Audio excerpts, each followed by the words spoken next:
বামফ্রন্টের মনোনীত সিপিআইএম এর প্রার্থী শ্রীযুক্ত রাজেন্দ্র রিয়াং এর সমর্থনে আজকে তেলিয়ামুড়া মহকুমা ব্যাপী আমাদের প্রচারের যে কার র্যালি, এই র্যালির অংশ হিসাবে কল্যাণপুর বাজারে আমাদের যে পথসভা, এই সভার মাননীয় সভানেত্রী মঞ্চে আসীন আছেন ভারতীয় জাতীয় কংগ্রেস এবং মার্ক্সবাদী কমিউনিস্ট পার্টির নেতৃবৃন্দ, আমাদের এই প্রচার কর্মসূচিতে অংশগ্রহণকারী সাথী ভাই বোনেরা, এই কল্যাণপুর বাজারের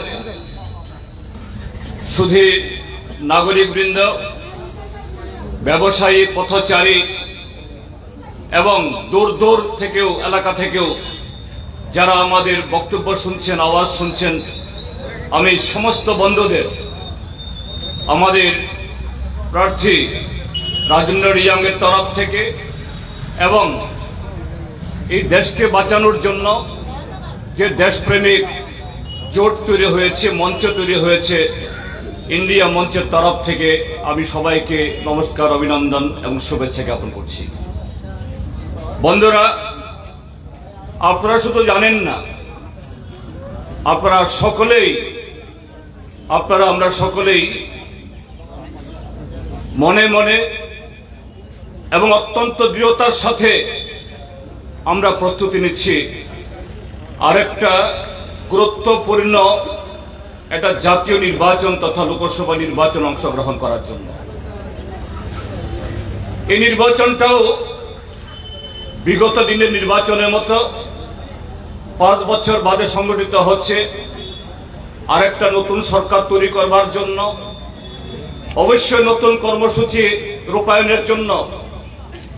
কিন্তু তারপরও বন্ধুরা, এবারে নির্বাচন দেশের চলমান রাজনৈতিক ঘটনাবলীর প্রেক্ষিতে, বিশেষ করে গত 10টা বছর ভারতীয় জনতা পার্টির সরকারের নরেন্দ্র মোদীর নেতৃত্বে আমাদের দেশে যে রাজত্ব চলছে, এই রাজত্বে আমাদের দেশের সংবিধান, গণতন্ত্র, ধর্মনিরপেক্ষ কাঠামো এবং যুক্তরাষ্ট্র ব্যবস্থা আজকে চরমভাবে একটা সংকটের সামনে।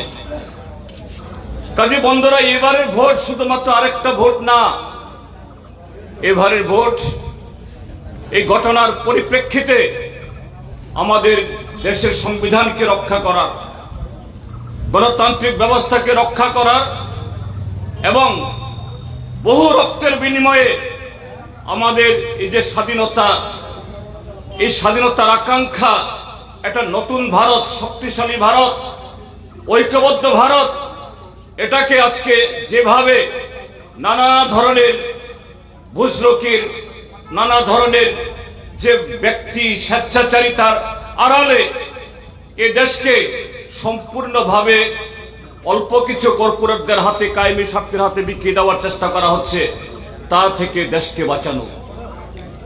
আমরা যদি এই নির্বাচনে একটা বিকল্প সরকার গঠন করতে না পারি, যা সারা দেশের আকাঙ্ক্ষা, তাহলে এই দেশে আগামী দিন আমাদের সংবিধানকে মেনে আর কোনো নির্বাচন থাকবে না। আমরা ত্রিপুরা রাজ্যের মানুষ গত 6টা বছর একেবারে আমাদের চোখের সামনে আমরা সেগুলো প্রত্যক্ষ করছি। এ রাজ্যে আমাদের সাংবিধানিক ব্যবস্থার, সাংবিধানিক কাঠামোর, গণতন্ত্রকে শক্তিশালী করে যে সমস্ত স্তম্ভগুলো নির্বাচিত সংস্থাসমূহ, গ্রাম পঞ্চায়েত, ভিলেজ কমিটি, জেলা পরিষদ, পঞ্চায়েত সমিতি, মিউনিসিপাল কাউন্সিল, মিউনিসিপাল কর্পোরেশন, তা থেকে শুরু করে সংবাদপত্র, অফিস কাছারি, সেখানে আধিকারিকদের সংবিধান মেনে কাজ করার অধিকার, এগুলো বুলণ্ঠিত শুধু শাসক দলের মুষ্টিমেয় কিছু লোক। তারা তাদের অফিসে বসে স্বৈরাচারী কায়দায় এখন একতন্ত্রীর পথে আপনার ওই মিড ডে মিলের জন্য শিশুরা তাদের যে সুযোগ সুবিধা পাবে সেখান থেকে শুরু করে এই রাজ্যের সমস্ত কিছুতে একদলীয় ব্যবস্থা সেখানে কায়েম করা হয়েছে। আমরা জানি আমাদের ভারতবর্ষ বহুদলীয় গণতন্ত্র, দল থাকবে, পার্টি থাকবে, সে দল নির্বাচনে অংশগ্রহণ করে যে দল সংখ্যাগরিষ্ঠ হয় তারা সরকার চালাবে। তার মানে এই নয় এই রাজ্যের মধ্যে সেই দলের লোক ছাড়া সেই দলের অফিস কাছারিতে বসে সমস্ত কিছু নিয়ন্ত্রিত হবে। আর সেই দলে যোগদান না করলে পরে, তাদের পিছু না হাঁটলে পরে, তাদের কথা না শুনলে পরে তার জীবন জীবিকা, তার সামাজিক সাংস্কৃতিক অধিকার, তার ধর্মবিশ্বাস, তার জায়গার সম্পত্তি রক্ষা করার তার যে অধিকার, এগুলি সম্পূর্ণভাবে বুলণ্ঠিত করতে হবে, অস্বীকার করা হবে। এটা তো হতে পারে না। কিন্তু আমরা আজকে এই ত্রিপুরা রাজ্যের মধ্যে যা দেখছি এটা সারা ভারতবর্ষে তাই চলছে। কাজে এরকম ভাবে যদি আমরা এটাকে হটাতে না পারি, এই জাতীয় সরকারকে আমাদের দেশের যে মাথা থেকে ভোগ থেকে সরাতে না পারে, ভারতীয় জনতা পার্টি যে কথাগুলি বলছে তথাকথিত তাদের হিন্দু রাষ্ট্রবাদী চিন্তা ভাবনা, সে চিন্তা ভাবনাটা কি আমরা দেখছি। একটু আগেই আমাদের ভারতীয় জাতীয় কংগ্রেসের বন্ধু বলেছেন এই দেশ সমস্ত অংশের মানুষের প্রত্যেক নাগরিকের সমান অধিকার। সে নাগরিকদের দিয়েই রাজনৈতিক দলগুলি সংবিধান অনুসারে তারা সরকারের বিরুদ্ধে কথা বলবে, সরকারের ভালো কাজের সমর্থন করবে। কিন্তু সরকারের স্বৈরাচারী নীতির যদি প্রতিবাদ তারা করে, তাদের সে কাজকে যদি তারা অস্বীকার করে, গণতান্ত্রিক অধিকার হিসেবে যদি আওয়াজ তোলে, সে রাজনৈতিক দলগুলি তাদের অফিস ঘুরিয়ে দাও, তাদের রাজনৈতিক অধিকার কেড়ে নাও। এবং সর্বশেষ আমরা সারা দেশে কি দেখছি, ঠিক নির্বাচনের মুখে বেছে বেছে রাজনৈতিক দলের বিরোধী রাজনৈতিক দলের নেতৃত্ব, নির্বাচিত মুখ্যমন্ত্রী, মন্ত্রী, সাংসদ, তাদেরকে সম্পূর্ণ বিনা অজুহাতে, ঠুনকো কোনো অভিযোগে বিনা বিচারে জেলে পোরা হচ্ছে। তাদের ব্যাংকের অ্যাকাউন্ট সিল করা হচ্ছে, তাদের উপরে শত শত কোটি টাকার ট্যাক্স চাপিয়ে দিচ্ছে কোন নিয়ম কানুনের তোয়াক্কা না করে। এটা তো চলতে পারে না, এটা তো হতে পারে না। কিন্তু আরেক দিক থেকে আমরা কি দেখছি, এই সাম্প্রতিক কালে ভারতের রাজনৈতিক ইতিহাসে বা ভারতীয় এই বিচার ব্যবস্থার ইতিহাসে অভূতপূর্ব ঘটনা ঘটেছে, যা সারা পৃথিবীতে আর কোথাও ঘটেনি। ভারতবর্ষের বর্তমান শাসক দল তাদের কায়েমি স্বার্থকে কুক্ষিগত করার জন্য, তাদের পার্টির হাতে এদেশের সমস্ত কর্পোরেটদের সাধারণ মানুষের সম্পদকে লুট করার জন্য সংবিধানকে অপব্যবহার করে, পার্লামেন্টকে অপব্যবহার করে আইন তৈরি করেছে ইলেকটোরাল বন্ড বা নির্বাচনী বন্ড। এই বন্ড বা এই বিল যখন আলোচনা উঠেছিল তখনই এর বিরুদ্ধে আসমুদ্র হিমাচল আওয়াজ উঠেছিল। এটা সংবিধানের যে স্পিরিট, সংবিধানের যে ব্যবস্থা, তার সাথে এর সম্পর্ক নেই, সম্পূর্ণভাবে সংবিধান বহির্ভূত। দীর্ঘ ৬৮ বছর পরে বহু আলোচনা, বহু ধরনের তর্ক বিতর্কের পরে সর্বশেষে ভারতের সর্বোচ্চ আদালত মাননীয় সুপ্রিম কোর্ট রায় দিয়েছে এটা অসাংবিধানিক, এটা অন্যায়, এটা বেআইনি, এটা রাজনৈতিক লুট, রাজনৈতিক ডাকাতি। কারা করল?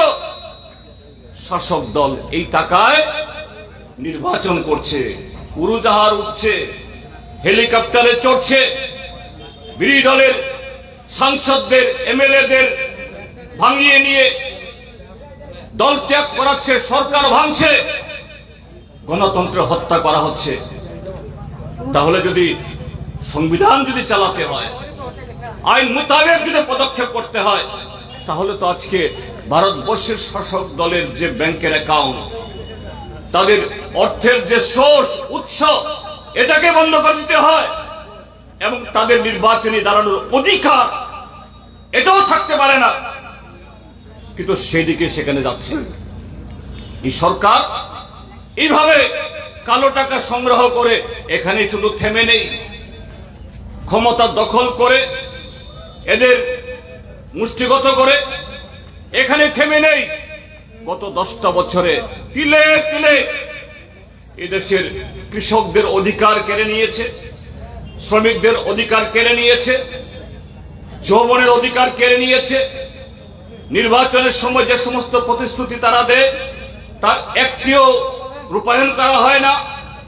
সেই বছরে 2 কোটি চাকরি, 100 দিনের মধ্যে 15 লক্ষ টাকা দেওয়ার প্রতিশ্রুতি, রেগায় 200 দিনের কাজ, জিনিসপত্রের দাম কমানোর তাদের বড় বড় ভাষণ, সবগুলো আজকে এই দেশের মধ্যে তার উল্টো সব বিক্রি হয়ে যাচ্ছে। উল্টো আমাদের দেশের রাষ্ট্রীয় সম্পদ, বিমানবন্দর, রেল, ব্যাংক, এলআইসি, কারখানা, কয়লা খনি, তেলের খনি কি আছে? এই মুষ্টিমেয় কতিপয় কর্পোরেট, তারাই তাদেরকে টাকা যোগায়, অর্থ যোগায়, আর তাদের স্বার্থে আমাদের দেশের বর্তমান শাসক দল সমস্ত এই স্বৈরাচারী নীতি তারা তৈরি করছে। কাজী বন্ধুগণ, এরকম একটা দম বন্ধ কর অরাজক, আমাদের স্বাধীনতার স্বপ্ন তার পরিপন্থী, আমাদের সংবিধানের যে আকাঙ্ক্ষা তার যে পরিপন্থী, এরকম একটা সরকারকে হটানোর জন্য আজকে সারা দেশে কর্মসূচিগত পার্থক্য থাকা সত্ত্বেও, মতাদর্শগত পার্থক্য থাকা সত্ত্বেও এই দেশের যে সমস্ত রাজনৈতিক দল সংবিধানের প্রতি আনুগত্য আছে, এই দেশের একতার প্রতি আনুগত্যতা আছে, ধর্মনিরপেক্ষতার প্রতি আনুগত্যতা আছে, আমরা ঐক্যবদ্ধ হয়েছি সারা দেশে প্রায় 26-27টা দল একসাথে। এই ত্রিপুরা রাজ্যের মধ্যেও সিপিআইএম, কংগ্রেস সহ আরো 6টা রাজনৈতিক দল তার আদলে, তার অনুকরণে এখানেও আমরা ইন্ডিয়া মঞ্চ আমরা তৈরি করেছি। এই মঞ্চের তরফ থেকে এই ত্রিপুরা রাজ্যের 2টি আসনে এবং রামনগর বিধানসভা কেন্দ্রে, সেখানে উপনির্বাচনে আমরা লোকসভার 2 কেন্দ্রে, পশ্চিম কেন্দ্রে কংগ্রেসের তরফ থেকে কংগ্রেসের রাজ্যের সভাপতি আশিস কুমার সাহা এবং এই পূর্ব ত্রিপুরা কেন্দ্রে আপনারা হয়তো চেহারায় চেনেন না, কল্যাণপুরবাসী আমাদের প্রার্থী রাজেন্দ্র রিয়াং, তিনি 3বারের বিধায়ক ছিলেন, ত্রিপুরা উপজাতি এলাকা স্বশাসিত জেলা পরিষদের সদস্য এবং কার্যনির্বাহী সদস্য ছিলেন। এরকম পরীক্ষিত, পরিচিত এবং সকলের যে জনমুখী কাজের মধ্য দিয়ে অভিজ্ঞ ব্যক্তিকে আমরা আমাদের প্রার্থী করেছি। কাজে আগামী যে 26 তারিখ এই কেন্দ্রে ভোট হবে, 19 তারিখে পশ্চিম কেন্দ্রে ভোট হবে, বিধানসভার উপনির্বাচন সহ এই ভোটগুলোতে আমাদের যে চিহ্ন, পূর্ব ত্রিপুরাতে কাচিহাতরা তারকা চিহ্ন, পশ্চিম ত্রিপুরাতে হাত চিহ্ন এবং রামনগর বিধানসভা কেন্দ্র উপনির্বাচনে সেখানেও কাচিহাতরা চিহ্নে আমাদের প্রার্থীদেরকে বিপুল ভোটে জয়যুক্ত করে শুধু একটা প্রার্থীকে জয়যুক্ত করা না, দেশকে বাঁচানোর, দেশকে রক্ষার একটা দেশপ্রেমিক দায়িত্ব হিসাবে এই কল্যাণপুরের সমস্ত অংশের মানুষ তারা আগামী 26 তারিখ সমস্ত ভয়, হুমকি, প্রলোভন এটাকে মারিয়ে রুখে দাঁড়িয়ে দেশের এই একটা ক্রান্তিকারী সন্ধিক্ষণে সেই যোগ্য ভূমিকা পালন করবেন এই আশা ব্যক্ত করে আমি আমার বক্তব্য শেষ করছি। সবাইকে নমস্কার, খুলুমখা, ধন্যবাদ, ইনকলাব জিন্দাবাদ।